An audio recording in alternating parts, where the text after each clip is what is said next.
Welcome, everyone. Thank you for joining Sound Stewardship's March webinar, Clear the Clutter, Find Peace of Mind.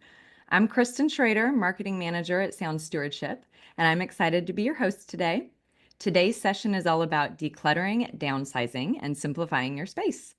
To guide us through this topic, I'm thrilled to introduce our guest, Jennifer Taylor, owner of Clear It Out. Jennifer is a successful entrepreneur and licensed realtor for Kansas and Missouri, who specializes in helping seniors downsize and move.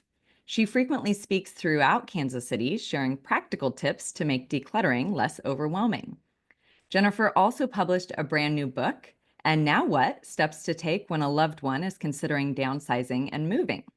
Stick around until the end of our session today when we'll give away a copy of Jennifer's new book to one of our attendees. Jennifer's journey into this work was personal. After staying home to raise her 3 children, including a set of twins, she wanted a career that combined her passion for helping people with the flexibility of running her own business. That's how Clear It Out was born, and later she became a realtor to better serve her clients' needs. Her approach is practical yet compassionate, recognizing that decluttering isn't just about stuff, but also about the emotions and the memories attached to it. Jennifer, we're so happy to have you with us today. Thank you for sharing your insight with us. It's a topic that I know many people can relate to. Thank you for inviting me. Yes. Before we dive in, we want to get everybody involved. So we have a quick question for you all. Just drop your answers into the Q&A box at the bottom of your screen. What's one thing you own that you know it's time to let go of? And here's the fun part. One lucky participant will be randomly selected to win a copy of Jennifer's brand new book. And if you'd rather not be entered for the drawing, that's okay. You can always just respond anonymously. So let's see if we've got any answers coming in here.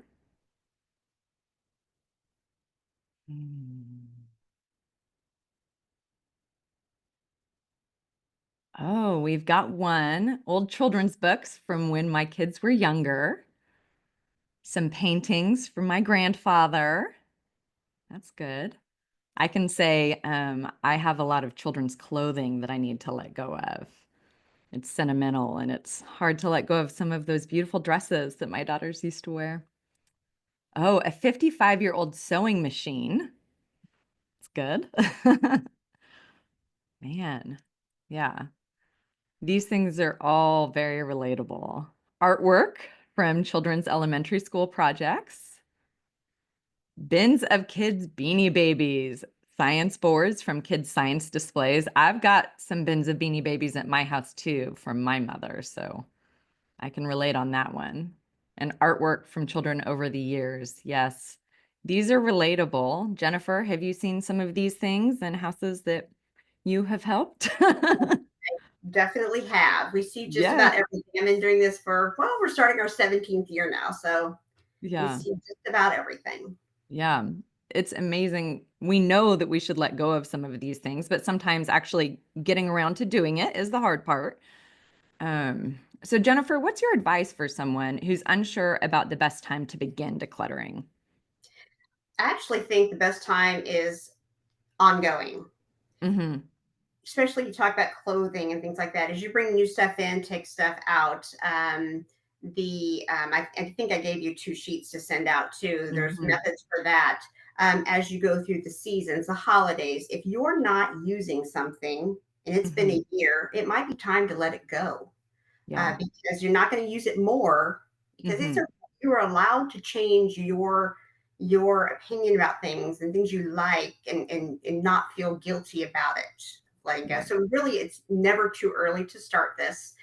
And as you talk about some of those items, the children's artwork and things like that, I don't know if you may jump in and say what I would do with that would be this: take pictures of them, make a Shutterfly or whatever brand you want book of those, and you could talk about it. Who did the artwork? What year they were in school? That way, you have it all contained in a small item, and Mm-hmm. everybody can enjoy it and know the history of it without keeping the actual piece of Yeah. work. Same thing That with makes the skincare things. Yeah. that makes a lot of sense. That makes a lot Yes. of sense. Do you have top 3 tips for people who are starting the decluttering process, what would you say are your top 3 pieces of advice? I think it's easiest to take small steps. When I Mhm. go out and speak, I tell people set like a goal a week. Maybe it's the junk Mm. drawer, or Yeah. maybe it's a closet this week. One small goal.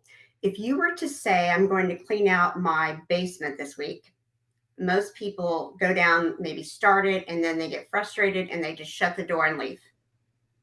And so if you start small, then that's the best way to do it. Be consistent. Do it once a week or once every 2 weeks. You set that up on your own terms, what your schedule, based on what your schedule's like, but be consistent on doing it and don't second guess yourself.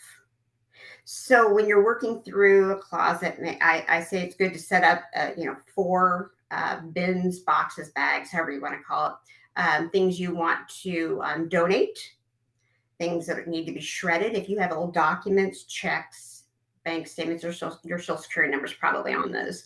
Then there's trash, and then there are things you might want to sell. And at the end of that project, whether it be the closet, the junk drawer, whatever you're doing, don't second guess yourself. Close up the bags if it's going to Mm. donation and put it in your car. And the next time you're close to where, drop it off. Trash into the trash. If you put those bags in your garage or in your basement, you're going to go and you're going to pull something back out. And so don't second guess. Make the decision and just move forward and get those things out of the house. That's a good word. I think I definitely struggle with that. It's getting the bag from, the closet or the basement where I have spent the time decluttering and organizing, getting that into the car and then getting it to the donation site is half of the struggle. If I don't get it to that donation site that day, it can tend to languish for Yes. days, weeks sometimes. So, yeah, I think that's really important to get it there as soon as possible. Start small. Don't second guess yourself. And Mhm. then just get it done. Just keep moving forward. Yeah. Those are helpful tips.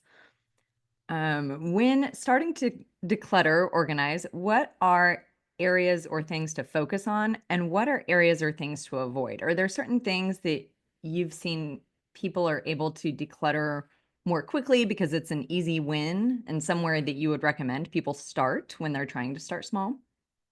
I think a good place to start is probably, and for everybody it's different too. Everybody has their issue of what they want to hold on to tightly. Right. I think a good place to start might be a closet because Mm. you have clothes in there that you probably don't wear anymore, aren't in style, don't fit for whatever Mhm. reason. And in one of the tips I have in there, I'm sure a lot of people have probably heard this: hang your summer clothes if you're hanging them up, the hangers backwards at the end of the summer. If you haven't used them and that hanger's still backwards, you probably don't need it, or you don't, it doesn't fit you or whatever. Closets are a great place to start, even hall closets where the coats are and things, because we only need so much stuff. And other people might really, need that and can use it. So start there. The bigger issues are the children's artwork, the children's clothing, the things like that. And I never tell people to get rid of everything, absolutely. Your children's outfits, maybe they had a picture taken, save a few. If it makes you happy, save those, but you just can't save everything, or you'll be toting around totes or bags of things forever. So those are the tougher ones: the children's artwork, the clothing from the kids when they were babies, those things like that. But it's okay to hold on to a few pieces. You just have to pick the best and the ones you remember they had the pictures in or whatever it is. So, Yeah, that makes sense, and that's helpful. It is hard sometimes to narrow it down, but once you get into the groove, it mhm, feels more achievable when you just start taking those small steps. So I like your idea about putting the children's artwork in a book from Shutterfly or one mhm. of those services. I know that there are a lot of options out there. Sometimes for me, it's even hard to choose which service among those. Is there one that you recommend specifically? I mean, you mentioned Shutterfly. Yeah, there are several out there, and a lot of them run specials. Just look for one that's Yes. going to pay. Yeah. I have a certain phone carrier that sends out specials weekly, and sometimes they'll be like, "Hey, free photo book, just pay shipping." So you just kind of look for what's Ooh, out. yeah, that's But great. that's a great way to let go of even big items. People will have maybe a wonderful old cabinet that they have dishes displayed in, and it's beautiful, and they hate to part with it, but take a picture, tell the story. If I may tell one quick story about a client. Please, we would love your stories. Yes. So I am originally from Atchison, Kansas, and I Mm, had a classmate who was a doctor, and mm, about 30, he's about 31, he passed away. Well, his parents called me a few years back and said, we're going to move and we need your help. So we mhm, were going through the attic with his mom, and we pulled out this baby lamp, and she started crying. And mm, we didn't know exactly. We do a lot of hand holding for this, really. It's very emotional. And it was his. And mm, really upset, so we let her talk about it and tell us about it. And we asked her, we said, well, would you be okay if you take a picture of it and then you could actually put that in type of a book and tell the story about the lamp? And she was fine with that. And it was good mm. with donating it, letting somebody else have enjoyment from that item. Yeah. So sometimes it's just, you need to do it. It's an Yeah. emotional thing. Mhm, And it's hard when families are working on these things together. You don't want always to be a work project when you're with family. So be cognizant of that, because mhm, you don't want to hurt the emotions and say, come on, mom or dad, we got to get through this closet today. It kind of hurts the family sometimes, makes mhm, feelings hurt. So just be cognizant of that. So mhm. you can enjoy time together too. But anyway, yep. So if you can, not hold on to those things in that method. And I know as I speak, this is easier said than done. I know it's an emotional ride. I get that. But start small and just encourage, and it can get done. Yeah, I think that's a great idea to take those items that are bigger that you don't need to hold on to any longer. You can let them go, but you want to preserve the memory of them with a picture and a note explaining what that item is from. My mom passed away 9 years ago.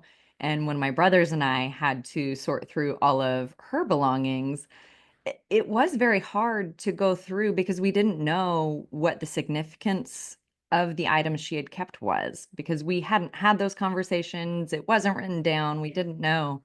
And that was unfortunate because I would have loved to have known, why did she keep this, this bowl, or she had a bunch of Hummel figurines, Mhm. just different things that I know meant something to her, but it was never communicated to me. But I would have loved to have known the story. So I think that's a really important tip that you just shared. Yeah, So I thank you for agree. that. Yeah. Yeah. Are there essential supplies or items that you would recommend having on hand for a decluttering project? Well, of course, trash bags. And then if there are things you want to keep, I mean, plastic bins are good. You see a lot of them out there today that are black with a yellow top. Great, great. But clear ones are also nice because you can see what it is or label it really well so you know specifically what's in there. Um, but those would be the things I think are most important. Trash bags for trash or shredding, and then plastic tubs. Possibly, the black ones are great, but possibly ones you can see through so you know what you're handling. Yeah, I find the see-through ones are really helpful too. And I've been slowly trying to replace some of our colored bins with the see-through bins, because it is nice to just walk down into our basement and see the storage room and see all the clear bins on the shelf and see them all organized nicely and know exactly what's in them at first Yeah. glance. So that makes Yes. sense. Yeah, that's really helpful. Awesome. One question we had was, what are the biggest emotional barriers that people face when trying to declutter, and how can they overcome them? And what are some of the emotional benefits of decluttering? I would say the biggest emotional barrier is guilt, Hmm. fear of regret. Yeah. Um, it's amazing how guilty we feel, whether we just bought something recently and we're like, oh, I don't really like it anymore. I don't think I want it. My taste Yeah. has changed in clothing or decor. So you feel Hmm. guilty, you spent money on it. Then also, family items. We will go into people's houses and they will have in their basement their grandmother stuff, their aunt stuff, and uncle stuff. And they just feel like they can't get rid of it, and they can ask family, or family also sometimes plays into this because they will say, oh, you can't get rid of that, oh, you can't get. Yes. If you don't want to store that anymore, that's one of my things I mentioned in the book is don't allow yourself to become a storage unit for somebody else. Mm, If those items are important to you, or to somebody else I should say, then let them take them. because you don't need to feel like you have to be the keeper of all things from all your relatives. Hmm. So we've even run into genealogy paperwork, and some family members don't want it. Yes, yes, So that happened in my family. My grandmother is a huge yes, genealogy. I mean, yes, she's been to sites, she's gone to the cemeteries, and she has binders and binders of all of our family lineage. And I have some right now. I, they just live in a closet because I don't know yes. what to do with it. But Well, I and know so it's work she's done, and I don't want to let it go. Well, so many of them now can be, electronic, of course, but Yes. there is a genealogy center, I think in Independence, Missouri, that we were able to take. They were willing to take it. Oh, It was really cool. wow. The family said, "We don't want that, there's Yeah. something here." They're like, "I don't want to pay to have that all shipped to me." But we found a Yes. home for it. So we always look to try and find a home for everything. We Oh, I did. love that. That's amazing. Do you have other collections that you've had to find homes for that are unique? Um, okay, so I work with some great people. There's an auction company in Kansas City. I'll tell this quick story. A lady called me, her husband passed away. He was in the middle of redoing a Corvette. It was Yeah. still the gray putty color and all the stuff he bought. So I called the gentleman I know at this auction company. He took it and sold it all for her in one bundle. So depending Wow. on what the collection is, Hmm. there's so many ways to get rid of things anymore. And I think I mentioned that in the book too. There's auctions, there's estate sales, but people are just looking to get rid of a collection. There's auction houses. They do online things where they post them for sale. If some people are happy just to donate, they may have great stuff and they have a cause that they feel close to, they'll donate. There's community or churches, there's pet shelters that do and garage sales. People are happy to donate their stuff. So there's all kinds of ways to either Hmm. sell or donate or whatever you need to do to feel better about you're releasing that collection. Yeah. I I would imagine that collections are some of the harder things to let go of because clothes you can. It feels very simple to go to the thrift store down the street and drop things off in the drive-through, but when you're dealing with a collection, that must have a certain, I don't know, emotional weight to it that is Yeah, unique. I there don't know. is. And so if it's need enough high demand, whether it's the auction Mhm. house, I mean, it's a worldwide following, but young people today are Mhm. very minimalistic. They don't Yes. want those things. They don't want anything else sitting around. They don't want grandma's china because even though it's pretty, they want what they can throw in a dishwasher or paper plates and throw away. Yep. They're a build your own furniture and I don't like it anymore. I get rid of it and buy something new, you know. And when my clients say I have this beautiful antique piece, and I may agree it's a beautiful piece, if you sell it, you cannot control what's going to happen to it. Some young person's probably going to buy it and paint it or whatever. But you just have to understand things are different Yeah. and people don't want a lot of stuff. So Yeah. yeah, That everybody makes says those first thing, my grandkids, my kids don't want it. I'm like, I understand. I totally understand that. Yeah, yeah. So how do you handle the sentimental items that people struggle to let go of? So depending on what it is and what their goal is, there have been furniture pieces in the past where somebody does love it, somebody in the family does want it. They're not Mhm. local. There's a local company here that will literally build a box around it or artwork. They will build a box around it and ship it for them. So if somebody wants it, they family member here doesn't need it anymore, that's an option. If they don't, it's going to be sold, it's going to be donated, repurposed. Sometimes people repurpose the big china cabinets where people used to display their glassware on the top. So Yeah, people will take the top off of that and just use the bottom part as like a sideboard or buffet in their dining room. So they that's cool. repurposing things. Mhm. So, it's just a matter of if somebody wants it, how to get it to them, or if they're local, let's have a mover take it, of course. If not, is there something we can sell or does it need to be donated? Mhm. Take that picture, tell the family about it. We used to have this piece I loved because older furniture is so big, it doesn't Mhm. sometimes fit, especially when someone's moving into like senior living or assisted living or so small. There's usually not room for big pieces of furniture. So Right, yeah, right. That so makes sense. You also yeah. mentioned pictures, do you have any recommendations for sorting, organizing pictures? I know that that's something that a lot of people may inherit from family members. Do you have any recommendations on organizing those? So if you have them, you can put in a photo album. But we actually did a job one time where we went into a home, and I say children lightly because the children were in their 60s, but they didn't get along at all. So who we were hired to come in, we actually Yeah. had all the pictures Mhm. scanned to an external hard drive. Oh, wow. Everybody got one, or I think they actually took two because it was so many pictures. Everybody got them. And if they wanted to spend their weekend deleting their siblings' pictures, that was their business, but they each got everything. And Mm, then, that way everybody had everything. And if you have, that the hard copy has one person in it, they can give that actual picture to the person if they want it. But nowadays, people are so much into electronics and having things, files available that way, yeah. that that's a good way to do it. And people have asked me, well, I mean, you could scan, most printers scan. If you're just sitting there on a Saturday night, scan your photos, sit there, Mhm. you're watching TV. But that's what a lot of people do. They put them on electronically, so that everybody Mhm. can watch them. Yeah. Wow, that's helpful. That would be nice to be able Mhm. to send everything in and have Yeah. the electronic copies of everything. And then you're able to make the photo books or, you Mhm. know, create the items. You could even use that for Christmas gifts or birthday gifts for Yep. meaningful gift giving. So Yep. it's a It's good easy, idea. small, and with me, I put mine in a fireproof safe.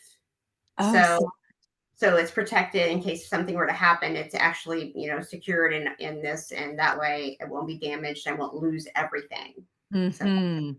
That's fine. wonderful. That's wonderful. A lot of people do say that they would grab pictures or photo books in the event of a fire, but keeping it in a safe that's fireproof is a nice protection too. So that makes a lot of sense. That's Yes. great. That's great. So, how do you encourage a family member to start decluttering? Say you have a grandmother or a parent that you're wanting to help move along in this process. How would you recommend that someone encourage a family member to start that process? And how do you get others to pitch in so that you're not handling everything on your own? Right. So the biggest thing I would say to them is, um, you want to be in control of the situation. If there are items you have in your home that maybe were gifted to you, or you have that you want to go to a particular person, you need to make your wishes known. If you feel comfortable letting it go now, that's great. A lot of times people make notes on the bottom of these particular Mhm. items. But Mhm. bigger than that, and I will say this is I would say of most importance, Mhm. have a will and a trust, because a will Mhm. will go through probate, spelling out your wishes. Because once someone is gone and there's no control, you think everybody's going to get along, then they don't. And so spell out your wishes. But if you have the control now, start the process and start gifting, excuse me, start gifting those items if you're comfortable with it, or at least put it in writing and make it official. Best laid plans. I hear people say all the time, well, I know that was supposed to be for me. I'm not the decider. That's going to be, Right, that's going to be the decider is going to be if there's a trust or there's a will and it goes through probate. That's going to be the decider, not me. right. So if you can make the decision now, start giving things away, notating where it goes, make it official, life will be Mhm. so much easier for other people. Sometimes people say, I'm gonna let my kids worry about all this when I'm gone. It's like, oh, that's tough. That's really tough Yeah. for people. So, Yeah, I think that is hard. I know when my mom passed, it was very hard to go mm, through everything because we were still in the early stages of grief. And it was so hard to go through the things and not know the stories behind everything. right. And even finding, like you had said, some people will write the note on the bottom of the item. I found a beautiful glass. It was a pink glass handy dish, is what it looked like, Mhm. but it was a note from my grandmother who died when I was in first grade. And she had written in it, give to Kristin when she's 18. Oh, wow. And it was in her handwriting. It's the only thing I have addressed to me in my grandmother's handwriting. But I would have loved to have known the story behind that. Um, I was still grateful that she had included the note in the jar because I knew as I was going through the things, oh, this was meant for me. And she had one for both of my brothers too. She had specifically put a note in different Mhm. items that was to go to each of us for, whatever reason. But I would have loved to know This why this thing or what did this mean to you? So, it is just nice that people need to realize that they have a lot more control and just how to go about it and making mm, sure things run smoothly. Yeah. mm-hmm. And one thing I want to add here, and I don't know if anybody's dealing with grandparent stuff or elderly Mm-hmm. relatives, just beware, watch out for money. We find hidden money a lot.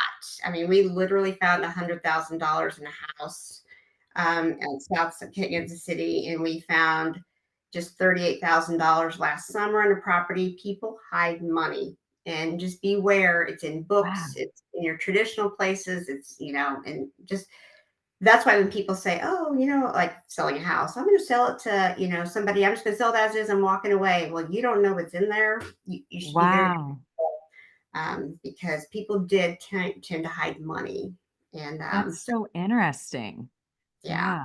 I'm sure that is I'm sure you've seen a bunch of different cases where people have hidden things. You said in books, where else have you found it? Oh, traditional places between the mattress, in the drawers, in the hamper. A Last hamper? summer, hamper, clothing hamper, and then last summer we found it in the room that came from the outside. It's like a storage room. It's dirty. Lawnmowers in there. It's just a cardboard box with a money container in it. There's $18,000 in there, and people always have little notes. It's funny. We find the little Band-Aid tins that used to have the metal opening top. The hundred Wow. we found was in a box, but it was in a workshop and it had gotten wet, so it was Oh, damaged. oh But man. they were able to send it to the treasury, and it was 96,000 something dollars by the time they sorted all the way through it, and so the You money had to went to send it to the treasury.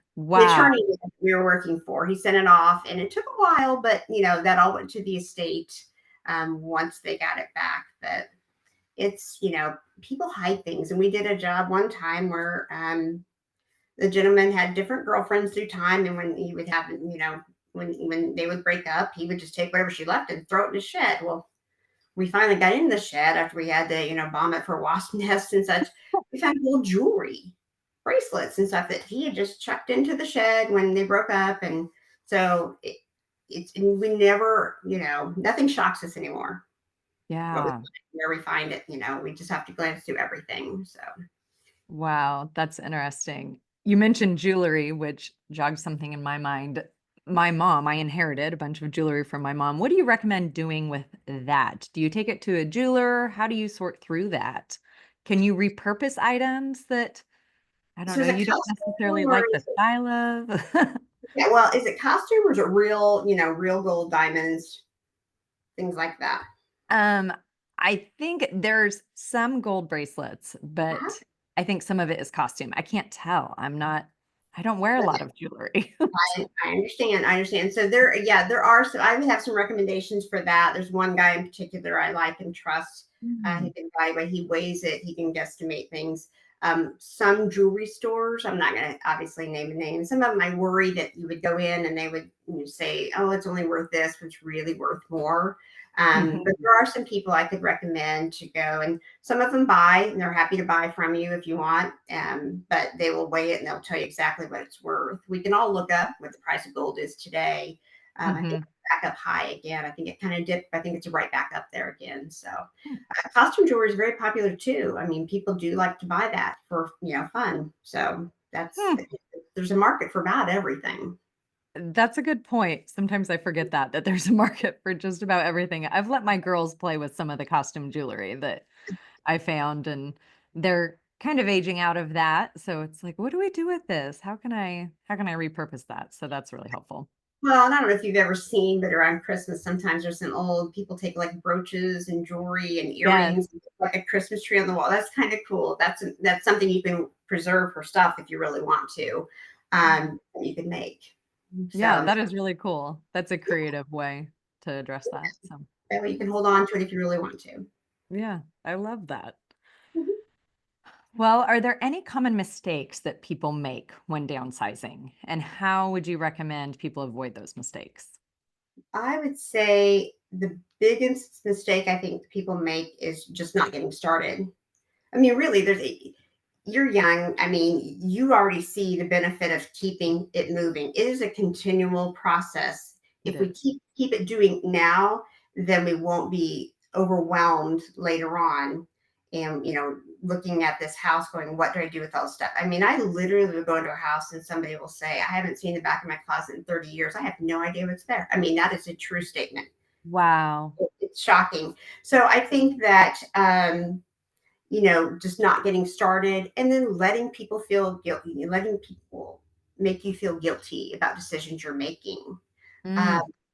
because, like I said, if it's something you no longer want or need, open it up to family if you want to, or a Hmm. friend. And then don't let them say, well, you can't get rid of that unless they want to take it because you don't need to be the keeper of all. And that Yeah. happens a lot. Yeah. Yeah. That makes sense. So. That makes sense. Man, so interesting. Well, this has been such a valuable conversation. Thank you for sharing your wisdom with us. Do you have any final parting tips or anything else that you would want to share with folks before we transition to our giveaway here? I would say just this. I know I might make it seem like it's simple, but I understand when you're in the middle of it and it's your family items, it is tougher. I understand that. I get it. If you Mm-hmm. start small, just keep making steps, baby steps forward, and you will get there. It takes time. If you have the luxury of time, great. I meet people who say, I'm not going to move for 5 years. Great. Great. Let's get moving on this. And you guys can take your time and do it on your own. But ultimately, if you have the power to make the decisions of what is going to happen with your stuff, that is the best. Don't let Yes. people make you feel guilty, and definitely get it, done legally, because when people can say what they want, they can say, well, grandma promised me this or that. And then five other people can say, well, she promised it to me. If she put it in writing, then we know for sure what her thought process is. Right. So yes, just be cognizant of doing that. It saves a lot of trouble in the end. Mm-hmm. Yeah, that's a really helpful encouragement not to put off doing those estate planning documents. It can be a pain. I know it, I mean, it can be a long process, but it's absolutely worth the energy and the investment that you make so And that, you can make changes to them. I mean, you can make changes, but you need to get down what you want to do with those yeah, things. yeah, Yeah. that makes sense. That makes sense. Thank you, Jennifer. Well, we hope that you're all leaving today with fresh inspiration and some practical tips to simplify your space with confidence. And to celebrate Jennifer's new book, which we've got right here, and now what? Steps to take when a loved one is considering downsizing and moving, a guide through all stages of the process. So here's the copy. Let's see.